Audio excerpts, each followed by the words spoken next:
Hey guys, it's Botson here, back with Botson Racing, and what a day we've had. A nice 25-1 winner, third wind, bolts home in the Batomps. It was a bit of a nail-biter, but somehow holds on. That's a good win for Hughie Morrison and Tom O'Brien. Gallopin with Shotums in the first was a bit of a shock. I'm glad I didn't a bit too much on this. I think he was a way better horse than Bob Ollinger, and everybody knew it. And until 4 at the last, I could see this horse winning the Gold Cup next year, and it could be a bit of a banker. Does look that good, yeah. So another one to take home. Allaho winning comfortably, a bit unlucky with Eldorado Alum not placing in the top 2 with a withdrawal late. Classical Dream in the stayers looked like he was going to go and win, but just didn't have that turn of foot. Well, like I said, obviously the fatigue is set in there. Imperial Alcazar, not much to say really about that race. Cool Cody's absolutely gone and won. I don't know what went wrong there. It looked like he was going to go and win, but got a bit unlucky. Storm Silver run on well for 4th in that race. The mares, I mean, a bit surprised why Brandy Love's not run. Don't understand why he's been pulled out. She's been pulled out, I should say. And then Mr. Coffee. That would have been a nice sort of winner there. Coming in second, not finding that turn of foot in the Kinmuir. Yeah, it's a real shame, really. And if the cap fits as well, 33-1 placing in the Batomps as well. So a very good day indeed. Cannot complain again. The luck's clearly there. So hopefully we've got that luck going into the last day of Cheltenham. And I can't believe it's the last day. It's gone that quickly. So let's just move on. Let's just move on swiftly to Cheltenham, day 4, Gold Cup day. And kicking it off, it is the Triumph Hurdle. So these two at the top of the market, I think it is going to be between those two. Not much really to say about the top of the 2 of the market. I think Vauban will win. I would side with Vauban. Phil Dior, I wouldn't touch. Really did get beaten quite well by Vauban. A couple of bigger prices is Portugello for the Gary Moore Yard. I think this horse can definitely go well. 3 wins out of 4. One of those wins, the loss came coming 1 length behind Night Salute. And yeah, I think this horse has got a chance. Quite progressive in his last 2 runs, especially last time out in the heavy ground. Really, it was a spectacle to watch. Winning by about 17 lengths, 18 lengths, I think it was. In a Group 1 as well, beating Scent Seagull by 8 lengths. I think that's a cracking piece of form. So yeah, definitely would like the soft here. Major play here if this goes off at 14-1. I expect this to come in. I don't understand why that's drifted, to be honest. So yeah, definitely keen on this one, especially around the new course. I think the new course is currently soft. I think people were saying it's more good to soft than soft, but I tend to disagree. But yeah, I think Portugello is a good shout at 14-1 each way. The other horse I will select in this race is Night Salute at 16-1. Obviously with each way on this one. Again, Night Salute's 5 from 5 currently. Looking for the 6th in this race. Will he get it? Probably not. But you know, they're offering 4 places in this race, and again, he's beat Portugello. That being on good to soft ground. He's also won in a Group 2 on good ground. He's not going to get good ground here. He's going to get soft ground, which is a question whether he will run well. But I think winning 5 from 5, this horse is very progressive. I think he's on par with Portugello, and I think Portugello will be on par with Vauban and Pied Piper. I think it's going to be very, very close. I don't think people think it's going to be that close, but I think it's going to be a lot closer than people think. So yeah, it's Night Salute for the Milton Harris, Milton Harris Yard, I should say, with a nice Paddy Bremen on board. Definitely should go well, and this would be nice for them to win this in Group 1 company. So yes, that is first in the Triumph. Moving on to the second race, it is the County Hurdle. The one horse that's been targeted here for ages, that we've known for a while, that's going to go here is West Cork for the Dan Skelton Yard. Currently 17-2. Some places you can even get 10-1. Yeah, I like this horse. You've got to excuse its previous run. But the horse in its penultimate run pretty well. It's been boosted in the Greatwood. Caprond finishing 4th in that race, Tritonic finishing 5th, and Caprond obviously then went on run and came 4th in the Coral Cup. So there's a bit of form boosted there. Yeah, I like this horse. You just got to excuse that previous run on good to soft. Not too sure if he prefers softer ground. I don't know what went wrong in that previous run at Ascot. I don't know why he ran that bad, finishing 16 lengths behind Tritonic. I think if he's anywhere near his best, he runs pretty well. So yeah, I think you just got to draw a line through that. I think something about the vet saying there's something wrong with the horse during that run, so maybe it's something to do with that.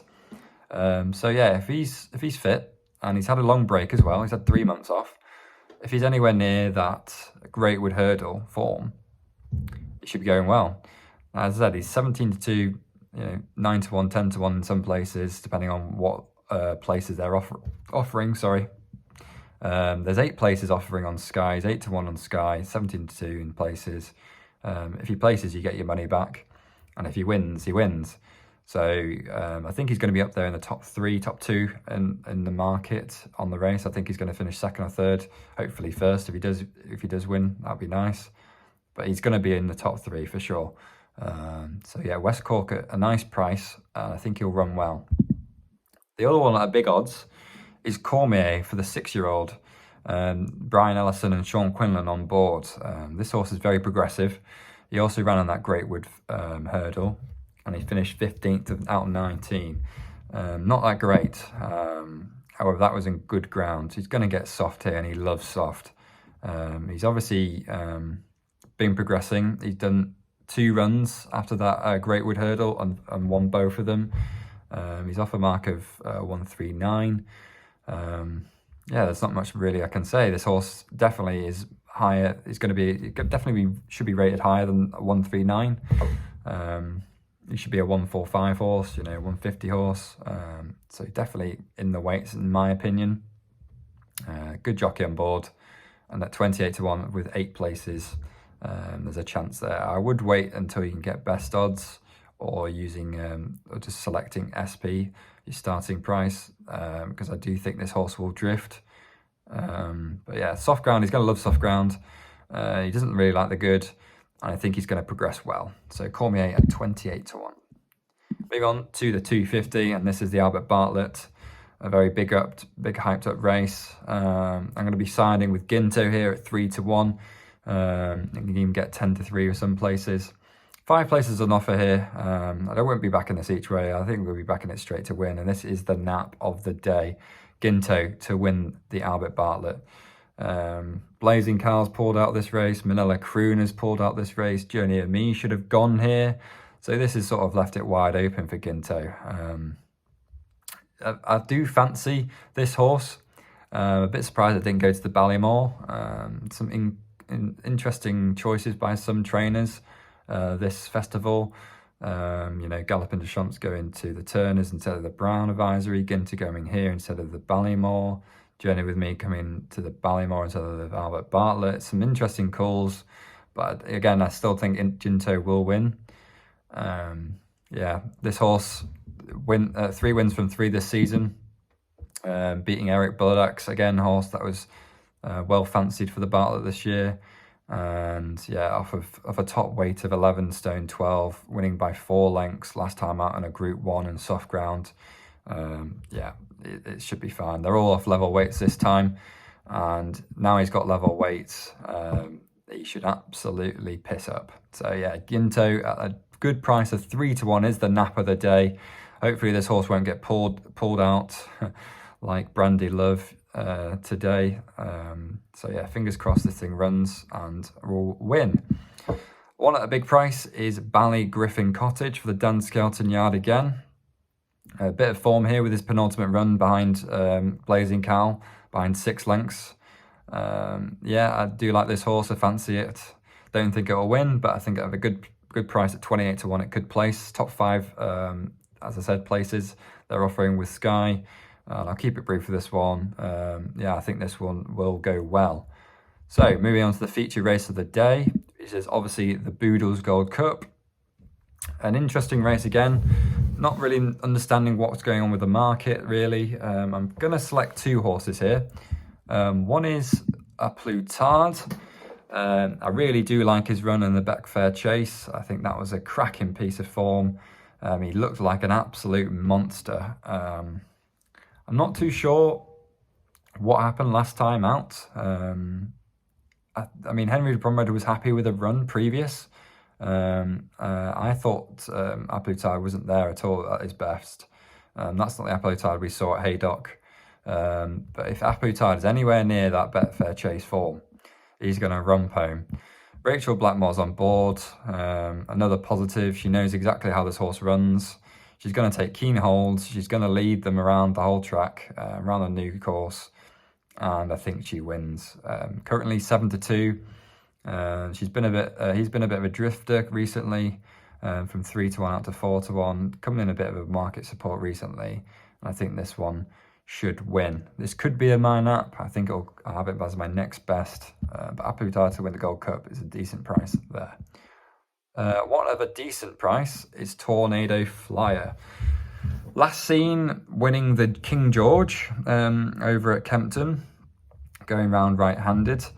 Yeah, that sort of race fell apart as Chantry House sort of set the pace, went pretty quickly, and it sort of set the race up for Tornado Flyer to romp home and take the win. If there's any sort of form in that, if there's any sort of pace setter, I expect Santini to be setting the pace. Again, maybe Chantry House will be a front runner as well for the Henderson Yard. And if they do go quite quickly, Tornado Flyer could be there to pick up the pieces. He's obviously been supplemented for this race, a decent amount as well. I can't remember the exact figure, but he got supplemented for this race. So obviously Mullins thinks there's a good chance for him to run well in this race. So yeah, Tornado Flyer is off a good mark, especially coming in with that King George win. I think that's an excellent piece of form. Usually horses that come in to win the King George come off favourite. So there is definite value for Tornado Flyer. Again, yes, he wasn't favoured to win or fancied to win that King George, but I think at a good price, Tornado Flyer could run a good race. So yeah, those are two good prices. There's 5 places on offer. Tornado Flyer at 12-1 is a good bet. I think he will be supported in the market. I expect Melorendo to come in during the day. Maybe Aplutard a bit of a drift. That's what I do expect. Yeah, those are the two I would have though. Tornado Flyer and Aplutard. Moving on to the 410, we've got the Hunter's Chase. Yeah, I wouldn't be having Billoway, that's for sure. Coming second last year, I just don't like how Billoway runs. I really don't.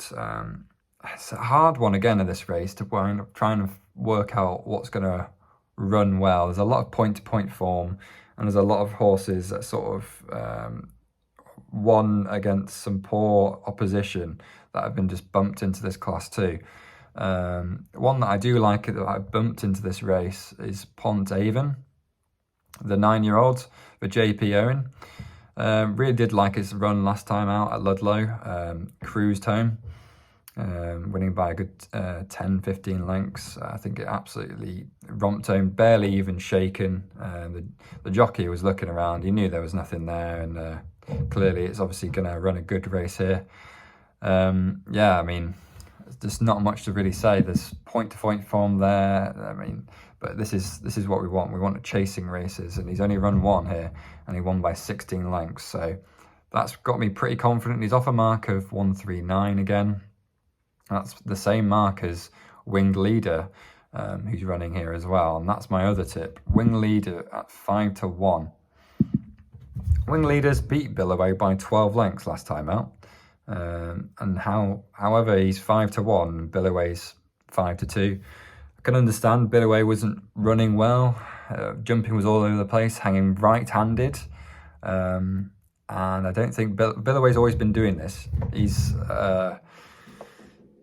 an interesting one when it comes to jumping. It just doesn't seem like he wants to be there with Willie Mullins. And I just know now that he's going to go and win. Now I've said this, but I can't be having Billaway. And obviously the horse that's gone and beat Billaway by 12 lengths is a wing leader. You can get him at 5-1. I will be backing him to straight win. However, if you do feel like you want to back him each way, they're offering 5 places here, and he will definitely be first or second in my opinion. Yeah, I think winged leader is definitely a great bet at 5-1. Yeah, I think Billaway just doesn't win. PONT AVEN, I said, at 9-1 each way is a nice fancy. Hopefully he can win, but I wouldn't be touching anything at a bigger price because you just don't know with that form, with point-to-point form. So anyway, moving on to the next race, the penultimate race of Cheltenham, and it is the Mare's Chase. 2 here that I like at a decent price. We'll start off with the short price favourite here, which is Ellie Mae.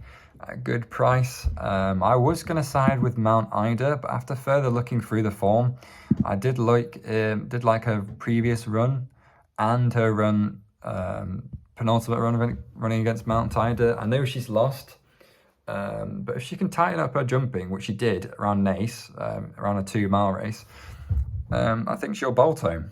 Mark Walsh is on board. He's always been aboard Ellie Mae. And yeah, I think if she tightens up her jumping, she wins. She'll like it round Cheltenham. She's run here before. Yeah, she lost to CORMIER, I think, last year, which is a bit of a disappointment. Again, I think this horse will come in, again, because she's run here before. So currently 2-1 with prices here.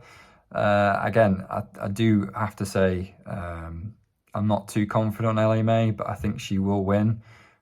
This is more sort of a hunch. I've watched a previous race and she looked good over 2 miles on soft ground. I think that's her ideal ground, and I hope she wins this one.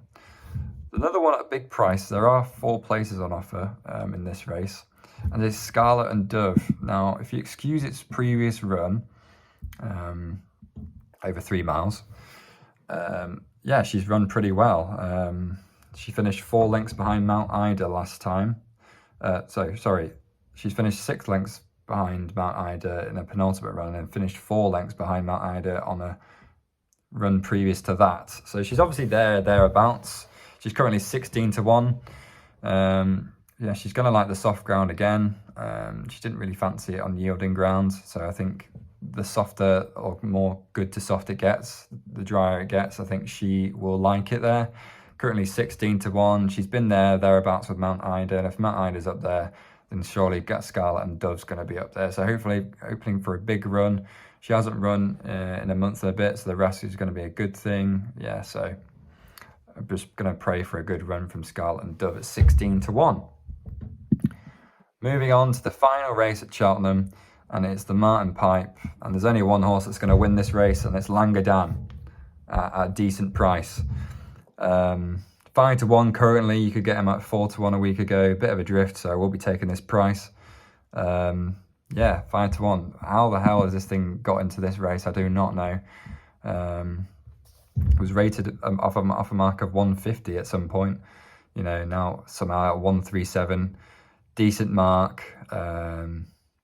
Well handicapped. Yeah, I mean, I just can't believe it, really, to be honest. Finished 2 lengths behind Gallopin de Champs in its penultimate run over at Cheltenham last year. How the hell this thing's marked 137, I do not understand. It's only had 1 run, and that run was a pretty poor run over 2 miles. Again, it's not his trip. His trip's 2 miles 4. He's going to get this 2 mile 4. He's going to get soft ground, which he loves. And yeah, that form finishing 2 lengths behind Gallopin Champs last year is an excellent piece of form. He's rated 137. This thing just wins, right? Finishing 2 lengths behind Gallopin Champs, and this horse has gone and nearly absolutely demolished Bob Olinger. I mean, this horse is going to round a blinder. So if he's anywhere near that Cheltenham form, he wins. Want a big price, a big price, because I love those big prices, is Party Business. Again, there's absolutely value with this race. Previous run, last time out, there was something to do with the reason why the horse hadn't run well. The horse, I think had something to do with this left hind. So if anything is a worry there, that's it. But you know, it's had a 2-month break. The run previous was pretty good in a Group 1, falling 2 out. Who went and Stage Star went on to win that race. That's a great bit of form. And the run previous is beating City Chief, who's a pretty progressive horse as well. So definitely there is a bit of form with Party Business. Currently 40 to 1, offering 6 places in this Martin Pipe. Definitely got some value there. Surprised really, off a mark of 132. Yeah, bumped £2 down from that previous run, which I don't understand, as it was just an issue with the horse. So off a good mark, and hopefully Ian Williams can get his first Cheltenham winner here this festival.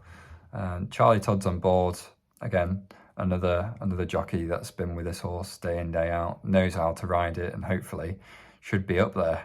Fingers crossed for that ride. So yeah, Langer down at 5 to 1. Again, I will be backing this thing to straight win. Again, as I said, if you don't like to back things just to straight win and there's such a big handicap, he's 5 to 1, so you will get your money back if it places. And Party Business at 40 to 1 in the top 6. So there we go. I know it's a bit of a long video again. I apologise for that, but I like to express and view my opinions. Again, if there's any questions, queries, any horses that you like, please drop a comment. Please let me know anything I should be saying or missing, any views you think might run better. I'd appreciate it. But yeah, hopefully we'll end the festival with another good day in profit. Looking forward to it. I can't believe Cheltenham's going to be over. But again, I can't wait for the next season of Cheltenham. Yeah. So thanks guys for tuning in. Thanks guys for watching this series of Cheltenham Festival. And yeah, I can't believe it's over. So yeah, see you tomorrow guys. Good luck. Good luck with the final day, and hopefully we can get some more winners. See you guys later. Bye-bye.